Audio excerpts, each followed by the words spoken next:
Imagine you hold up a photo of a cat to a child. If they've never seen one, they might guess wrong. AI models start the same way. In Stanford CS230 Lecture 2, we pull back the curtain on how these machines actually learn. At its core, a model is built of two things: architecture and parameters. Think of architecture as the skeleton and parameters as the muscles that grow through exercise. When a model misidentifies our cat, we use a loss function to measure exactly how wrong it was. We then give feedback to those parameters, repeating this millions of times until the loss disappears. But what exactly are we asking the model to do? Sometimes, we want a continuous value, like predicting a cat's age. That is a regression task. Other times, it's a simple choice, cat or no cat. This is binary classification, often handled by a classic logistic regression algorithm. To a computer, that cat photo is just a grid of RGB pixel values. In a logistic regression network, a single neuron uses a sigmoid activation function to turn those numbers into a probability between 0 and 1.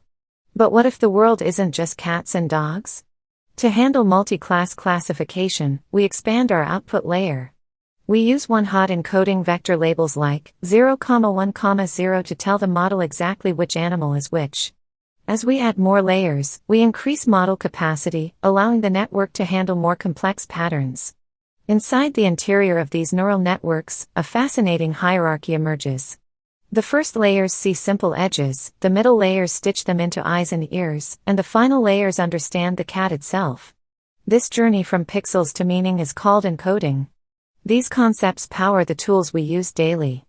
Trigger word detection and assistants like Siri uses a cascade of models to save energy, listening first for sound, then for the keyword. In face verification, models turn faces into vector embeddings. If two embeddings are close, it's the same person. For face identification, we use the k-nearest neighbors (KNN) algorithm to find a match in a massive database. Finally, since labeling millions of photos is expensive, we use self-supervised learning. Models learn from unlabeled data by predicting the next token in a sentence or using contrastive learning to recognize rotated images. This is just the surface of the deep learning revolution.